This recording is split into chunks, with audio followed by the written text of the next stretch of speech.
இந்த அரங்கேற்ற மேடையிலே இன்றைக்கு வைத்துள்ள நாடகத்தின் பெயர் என்ன? அசாசூரன் ஆஞ்சநேயர் யுத்தம். இல்லை என்றால் மரகதவல்லியால் திருக்கல்யாணம். மரகதவல்லி திருக்கல்யாணம். ஆமா. அசாசூரன் ஆஞ்சநேயர் யுத்தம். இந்த நாடகத்திலே வேடமிட்டு வந்தபடியால் ஆமாங்க. யாரு? என்னுடைய பெயர் என்ன? நான் எக்குலத்தை சேர்ந்தவன். எக்குலத்தை சேர்ந்தவன் தெரியுமா? சொல்லுங்க சாமி, சொல்லுங்க.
என்னுடைய பெயர் சொன்ன உனக்கு புரிந்ததா என்ன? இப்போது நன்றாக தெளிவாக சொல்லுங்க சாமி. அன்பா, என்னுடைய பெயர் என்ன?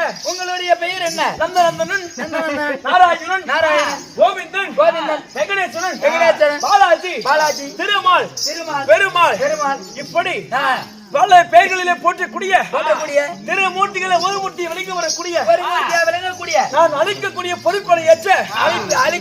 பொறுப்பினை ஏற்ற என்னுடைய பெயர் ஸ்ரீமந்த நாராயணன் கண்ணன். சாமி, கடவுளே கண்ணா, பக்தரே, அப்படி கண்ணனாகவே இருந்தாலும் சாமி, நீங்க பிறந்த வரலாறு எப்படி? நீங்கள் எப்படி பிறந்தீர்கள்? நண்பா, எனக்கு வரமே வேண்டாம். நீங்க இந்த கடனாக மட்டும்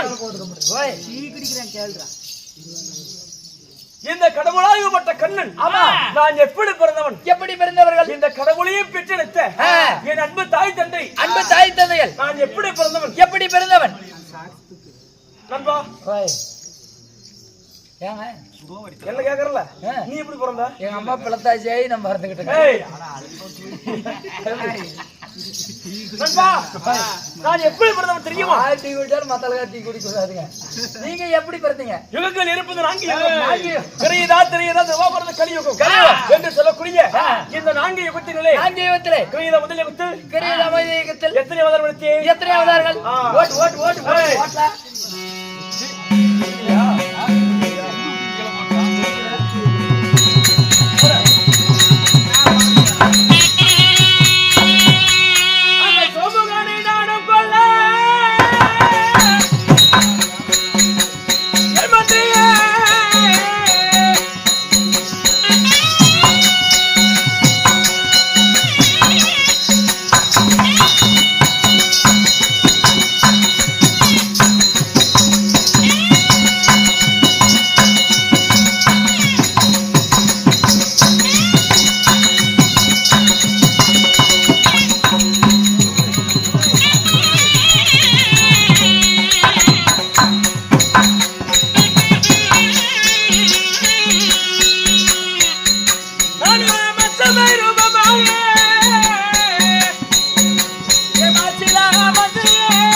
சாமி நீங்கள் இந்த 4 யுகத்திலே நீங்கள் தாங்கிய அவதாரங்கள் எத்தனை? கிரீடா முதலியவத்தில் கிரீடா முதலியவத்திலே நான் எத்தனை அவதாரம் எடுத்து எத்தனை அவதாரங்கள்? நண்பா சரியாக 6 அவதாரம் எடுத்து முடித்தேன். 6 அவதாரம் எடுத்து முடிச்சீங்க. ஆமா. என்னென்ன அவதாரங்கள் நண்பா? முதலாவது எடுத்தது மச்சம்.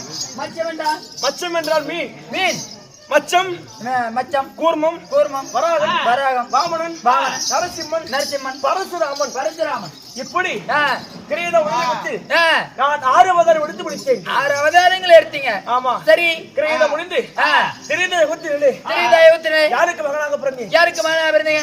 குடைகிரி அயோத்தி மகனாக ஆண்டு வரக்கூடிய குடைகிரி அயோத்தி மகனாக ஆண்டு வரக்கூடிய தசரத மன்னனுக்கும் கோசலை கைகையை சுமந்தர் என்று சொல்லக்கூடிய 3 தாய்மார்களுக்கு நான் மொத்தம் 4 குழந்தைகளாக பிறந்தேன். 4 குழந்தைகள். ஆமா. யார் யாருங்க? ஸ்ரீ ராமச்சந்திரமூர்த்தியாகவும் லட்சுமண பெருமாளாகவும் பரதன் சத்ருகன் என்று சொல்லக்கூடிய மொத்தம் 4 குழந்தைகளாக பிறந்தேன். சரி அப்படி பிறக்க இப்பொழுது நடந்து கொண்டிருப்பது துவாபர யுகம். துவாபர யுகம். இந்த யுகத்திலே நான் யாருக்கு மகனாக பிறந்தேன்? யாருக்கு பிறந்தேன்? என் அன்பு தாய் தந்தை தெரியுமா? யாருங்க?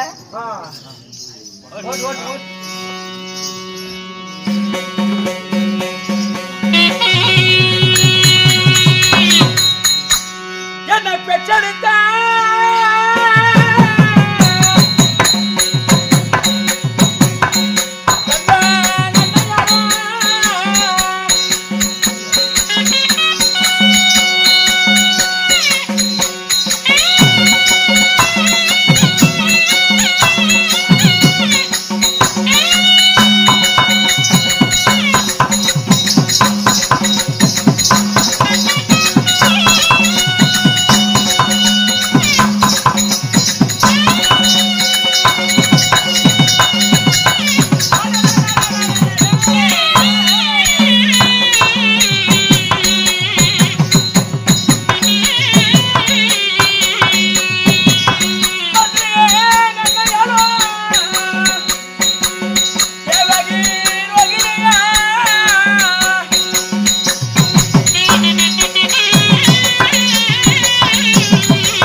இந்த துவாபர யுகத்திலே யாருக்கு மகனாக பிறந்தேன்? யாருக்கு? வடமதுரை ஆண்டு வரக்கூடிய வசுதேவனுக்கும் தேவகி ரோகிணிக்கும் நான் 8ஆம் போர் கண்ணனாக சில சாலையிலே ஸ்ரீ கண்ணன் பிறந்தேன். சில சாலையிலே ஸ்ரீ கண்ணன் நீங்க பிறந்தீங்க. ஆமா. இந்த 8ஆம் போர் கண்ணனாக ஏன் பிறக்க வேண்டிய என்ன காரணத்துக்காக பிறந்தீங்க? என் தாய் மாமனை மடிக்க வேண்டி இந்த கண்ணனாகப்பட்டவன் நான் மாலை சுத்தி பிறந்தவன். மாலை சுத்தி தாய் மாமனை கொள்வதற்காக பிறந்தீங்க. ஆமா சாமி. தாய்க்கு பெண் தாய் மாமன் தான் சதன்னு சொல்லுவாங்க. நீங்க அந்த தாய் மாமனையே ஏன் கொல்லணும்? என்னை கருவில் இருக்கும் பொழுது என்னை கொல்வதற்காக சதித்திட்டம் தீட்டியவன் என்னுடைய தாய் மாமன். கருவிலே இருக்கும்போதே உங்களை கொல்ல வேண்டி சதித்திட்டம் தீட்டுறாரு. ஆமா. எதனால நீங்க கருவிலே இருக்கும்போது உங்களை கொல்லணும்? ஆமா. கருவில் இருக்கக்கூடிய கலைக்கக்கூடிய காரணம் என்ன? என்ன? ஆனா முனிவராகப்பட்டவர் ஆமா எப்படி சாபத்தை அளித்தார்? எப்படி? உன்னுடைய தங்கையின் வயிற்றில 7 பெண் குழந்தை பிறக்கும். ஓ 7 பெண் குழந்தை பிறக்கும். ஆமா. 8வது ஒரு ஆண் குழந்தை பிறக்கும். அந்த 8வது பிறக்கக்கூடிய ஆமா அந்த ஆண் குழந்தையால உன்னுடைய வம்சமே அழியும் என்று சாபத்தை அளித்தார். ஓ அப்படி சாபத்தை அளித்தார். ஆமா. அப்ப இருக்க ஆமா என்னுடைய தாய் மாமன் என்னுடைய தாயாராகப்பட்ட தேவகி ரோகிணியை சிறையில் அழைத்து வைத்தார். சிறையில் அழைத்து வைக்க சிறையிலே இந்த கண்ணன் நாட்கு வந்தேன். ஓ சிறையிலே நீங்க பிறந்தீங்க. ஆமா சரி. பிறக்க இந்த கண்ணன் நான் சிறைச்சாலையில் பிறந்திருந்தாலும் இந்த கண்ணன் யாரை மலையிட்டு நண்பா எனக்கு கல்யாணம் ஆகிவிட்டது. கல்யாணம் ஆகிவிட்டது. ஆமா. உங்கள் தேவியார் யாருங்க? என்னது உங்கள் தேவியார்? யாரு நண்பா போய் நீ மத்தவங்கள பார்த்து நீ யாரு கல்யாணம் பண்ணீங்க அப்படின்னு கேட்கலாம். ஆமா. ஆனா என்ன பார்த்து அப்படி கேட்காத. எத்தனை பேருன்னு கேளு. எத்தனை பேருன்னு கேட்க. அப்ப நிறைய கல்யாணம் பண்ணிக்கிறீங்களா? ஆமா. எத்தனைங்க? நான் மொத்தம் எத்தனை பெண்களை திருமணத்தை செய்தேன். எத்தனை பெண்கள்? சரியாக 16,108 மனைவிமார்கள். 16,108 மனைவிகளை மாலையிட்டீர்கள். சரி நண்பா 16,108 பெண்மணிகளை நான் எப்படி திருமணத்தை செய்து எப்படி செய்தேன்? என்னுடைய ஆசை மனைவிகள் 8 பேர். 8 பேர்கள். யார்? மித்திரவிந்தை, சத்யா, சாம்பவதி, ரோகிணி, சுந்தரி, லட்சுமணி, பாமா, ருக்மணி. மொத்தம் ஆசை மனைவிகள் 8 பேர். 8 பேர். மீதம் இருக்கும் 16,100 பெண்மணிகளை நான் எப்படி திருமணத்தை செய்து எப்படி ராஜ்கோதீஸ்வரத்தை ஆண்டு வரக்கூடிய நரகாசுரனாகப்பட்டவன் 16,100 பெண்மணிகளை சிறையெடுத்து சென்று அவனுடைய நரக கோட்டையை சிறை வைத்தான். நரக கோட்டையிலே சிறை வைக்கிறான். ஆமா. அப்படி சிறை வைக்க அந்த 16,100 பெண்மணிகளும் என்னை கண்ணா பிறந்தாமா என்று தோற்றியம் செய்ய நான் என்ன செய்தேன்? ராஜ்கோதீஸ்வரம் சென்று அந்த நரகாசுரனை கொன்று 16,108 பெண்மணிகளை சிறை மீட்டு வந்தேன். அப்படி சிறை மீட்க என்னுடைய புள்ள உணர்ச்சிக்கு வழங்கிய அந்த 16,100 பெண்மணிகளும் என் மீது காதல் மோகம் கொண்டனர். உங்கள் மீது காதல் கொள்கிறார். அப்படின்னா ஆசைப்பட்டால் அக்கடமே சேரணும். ஆமாங்க. இல்லையே அதை விட பாவம் வேறு எதுவும் இல்ல. ஆமா பெண் பாவம் பொல்லாததல்ல. ஆமா. அப்படி இருக்க நீ திருப்பதி போயிருக்கிறியா? போயிருக்கிறேன். திருப்பதியில போனீங்கன்னா எனக்கு தினந்தோறும் கல்யாணம் நடக்கும். ஓ டெய்லிக்கு கல்யாணம் பரவாயில்லையா?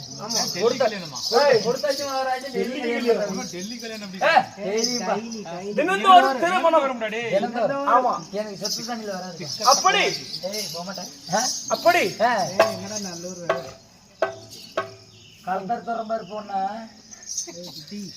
திருப்பதி போனீங்கன்னா எனக்கு தினந்தோறும் திருமணம் நடக்கும். ஓ நித்தம் ஒரு கல்யாணம். ஆமா.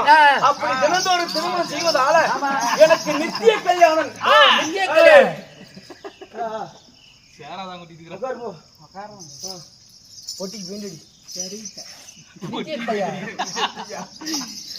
அப்படி நித்திய கல்யாணம் இன்னொரு பெயரும் உண்டு.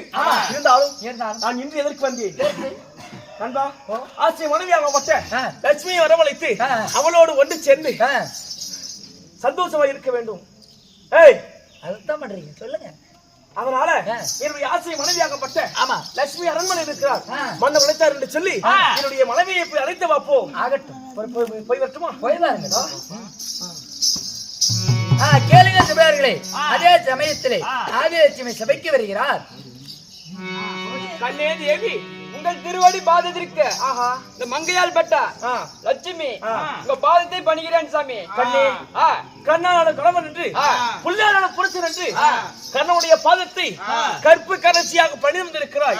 என்னுடைய பாதத்தை பணிந்தபடியால் இந்த கடல் சொந்த நெடிய பூவுலகிலே எந்த ஒரு குறையும் இல்லாமல் சுகத்தோடு வாழ்ந்திருப்பாய் தேவி. அப்படியே ஆகட்டும். அப்படியா இருந்தாலும் இந்த அளவு ஒரு வாய் வார்த்தை என்ன? என்னை அழைத்த காரணம் என்ன? என்று உன்னை எதற்கு அழைத்தே தெரியுமா? ஆனா தினந்தோறும் நான் நம்முடைய வேலைகளை செய்து கொண்டிருக்கிறோம். ஆனா இன்றைக்கு என்னுடைய மனதிலே ஒரு சிறிய ஒரு ஆசை. என்ன என்ன பண்ற? நாம் இருவரும் பஞ்சனை கட்டலிலே படுத்து இருக்க வேண்டும். அப்படி ஆகட்டும். ஒன்றாக சேர்ந்து இருக்க வேண்டும். அதற்காகவே உன்னை வரவழைத்தேன் தேவி. அப்படி ஆகட்டும். ஆனா நான் பேசிக் கொண்டிருக்கும் பொழுது ஏதோ ஒரு சத்தம் கேட்கிறது. யார் என்று தெரியவில்லை. யார் வருகிறார் என்று எதிர்கொண்டு பார்ப்போம்.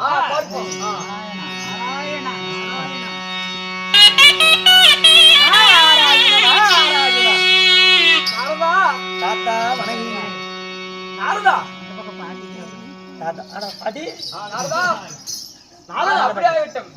இன்றைக்கு உனக்கு வேற எங்கேயும் கலகம் இல்லையாப்பா? இன்னைக்கு இந்த தாத்தாவை தேடி வந்திருக்கிற என்னை பார்த்தால் எப்படி தெரியுது தாத்தா?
கிழவு மாதிரி தெரியுதா?